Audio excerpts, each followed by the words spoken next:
की जो व्यक्ती हे मनापासून व्रत करेल या कामदा एकादशीचं, त्याला मी मोक्षाला स्वतः घेऊन जाईल, असं प्रत्यक्षात भगवंतानं सांगितले. आता हे आपलं हिंदूंचं नववर्ष, आणि या नववर्षातील पहिला महिना म्हणजे चैत्राचा, आणि या चैत्र महिन्यातील आता कामदा एकादशी आहे. आणि या कामदा एकादशीच्या व्रताची सुंदर अशी आज आपण पौराणिक कथा ऐकणार आहोत. जो व्यक्ती कोणी व्रत करेल अगदी मनापासून, त्याच्या जीवनातली सगळी दुःख वाऱ्यासारखी पळून जातील, त्याच्या मनातील सगळ्या इच्छांची पूर्तता होती. मित्रांनो, चला जय हरी विठ्ठल म्हणून सुंदर अशा कथेला आज आपण सुरुवात करणार आहोत. या चॅनलवरती प्रथम असताल तर नक्की चॅनलला सबस्क्राईब करा, कारण एक सबस्क्रायबर्स आम्हाला नवीन व्हिडिओ बनवण्याची एक ऊर्जा त्या ठिकाणी प्राप्त करून देतो. तर मित्रांनो, सुंदर अशी कथा आता आपण ऐकूया. भगवान श्रीकृष्णांना भेटण्यासाठी राजा युधिष्ठिर त्या ठिकाणी गेला.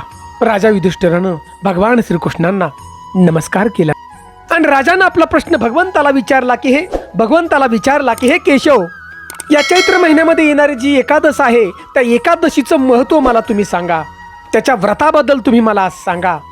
राजा युधिष्ठिराचं हे बोलणं ऐकून भगवान श्रीकृष्णांनी स्मित हास्य केलं आणि राजाला सांगितलं की हे राजा, तू ध्यान देऊन ऐक.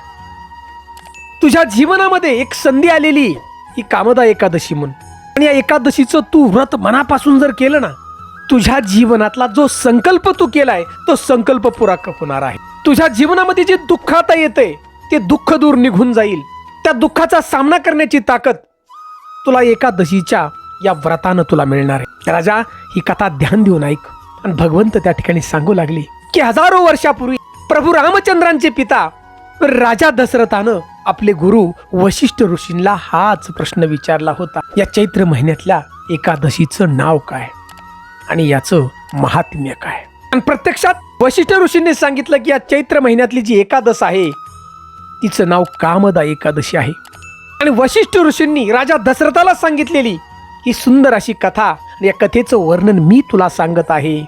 हे राजा, तू ध्यान देऊन ऐक. तुझं मन द्विधा होऊन देऊ नकोस, विश्वासानं फक्त ऐक. राजा, हजारो वर्षापूर्वीची घडलेली घटना, रत्नपूर नावाचं गंधर्व आणि किन्नरांचं राज्य होतं, आणि त्या ठिकाणी पुंडलिक नावाचा राजा राज्य करत होता. आणि गंधर्व आणि किन्नरांचं हे राज्य सुवर्ण आणि किमती रत्नांनी भरलेलं होतं. चारही दिशेला सुख समृद्धी होती, प्रसन्नता होती.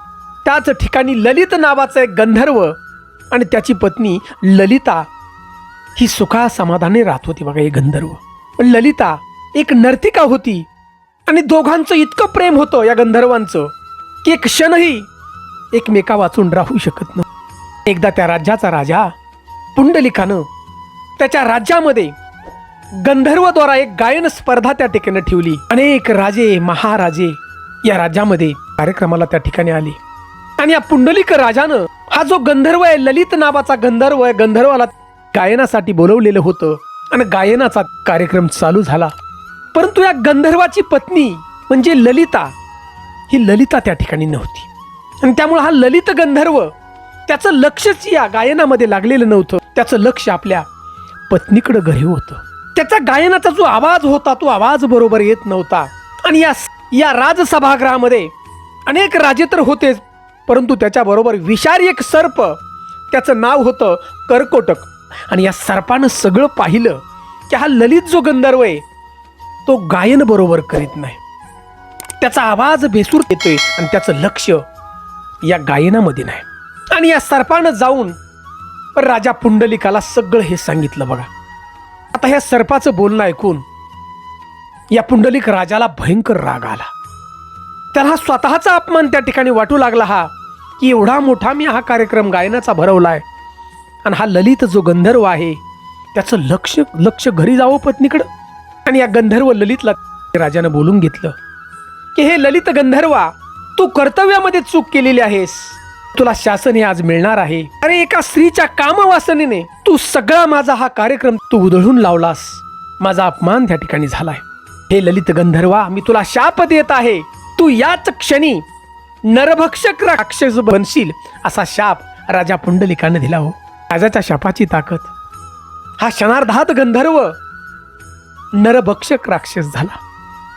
त्याचे हात एवढे भयंकर लांब होते त्याचं शरीर जे होतं ते एखाद्या गुफेप्रमाणे शरीर झालं. त्याचे डोळे सूर्याप्रमाणे आग ओकत होते. कितीतरी फूट, शेकडो फूट उंची त्याची होती त्या नरभक्षक राक्षसाची. आणि ह्या ललित गंधर्वाच्या डोळ्यातून पाणी येत होता, कारण हा राक्षसाच्या वेदना त्या ठिकाणी भोगू लागला. आणि हा नरभक्षक राक्षस म्हणजेच ललित गंधर्व जंगलाच्या दिशेनं चाललेला होता. आणि ही सगळी जी खबर आहे त्याची पत्नी ललिता हिला घरी समजली. पळत आली, आपल्या पतीला पाहिलं की नरभक्षक राक्षस झालाय. तिला फार वाईट वाटलं आणि आपल्या पत्नीचं कर्तव्य निभावण्यासाठी ही ललिता आपल्या पतीच्या पाठीमागे जंगलात जाऊ लागली. ज्या ठिकाणी पती जाईल त्या ठिकाणी ललिता पाठीमागे जात असत.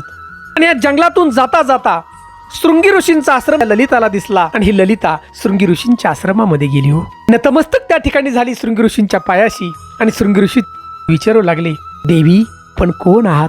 आपण कुठून आलात? आपल्या पित्याचं नाव काय? आणि जंगलात का आपण आलाय? ऋषींचं हे बोलणं ऐकून ही ललिता सांगू लागली, ऋषी महाराज, मी वृंदावन नावाच्या गंधर्वाची मुलगी आहे. आणि मी पुंडलिक नावाच्या राजाच्या राज्यात राहत होते.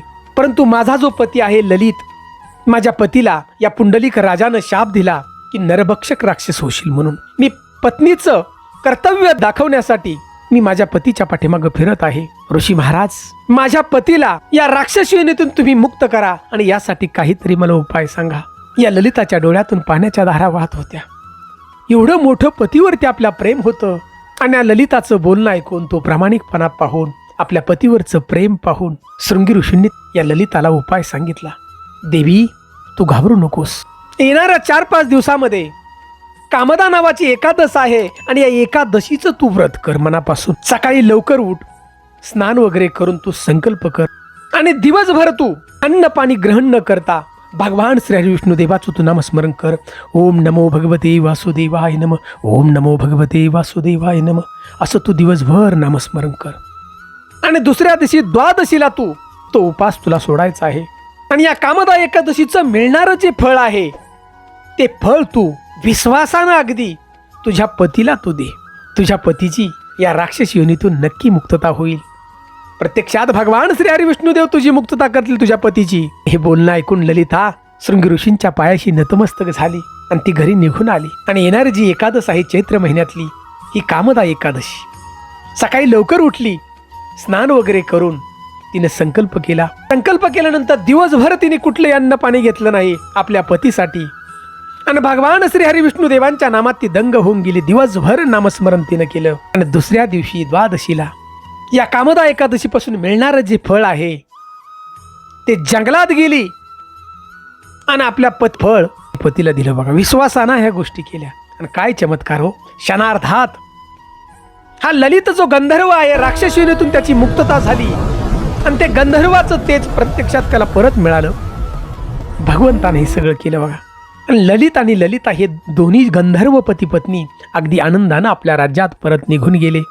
आणि या ठिकाणी भगवान श्रीकृष्ण राजा युधिष्ठिरला सांगत आहे, राजन विचार कर, राक्षस योनीतून मुक्तता झाली या एकादशीच्या व्रतानं.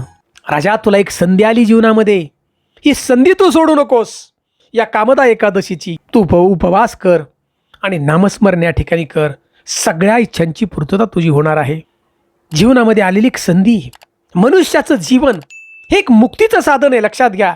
84 लाख योनीमध्ये हा जन्म सगळ्यात महत्त्वाचा आहे. भगवंताच्या पायाशी जाण्याची एक संधी आपल्याला. म्हणून विश्वास धरायचा आणि या कामदा एकादशीचं व्रत आपण करायचं आणि दिवसभर भगवंताचं नामस्मरण करायचं. आणि सुंदर अशी कथा जर आपल्याला आवडली असेल तर आम्हाला जय हरी विठ्ठल अशी विश्वासानं आम्हाला कमेंट द्या. जय हिंद, जय महाराष्ट्र.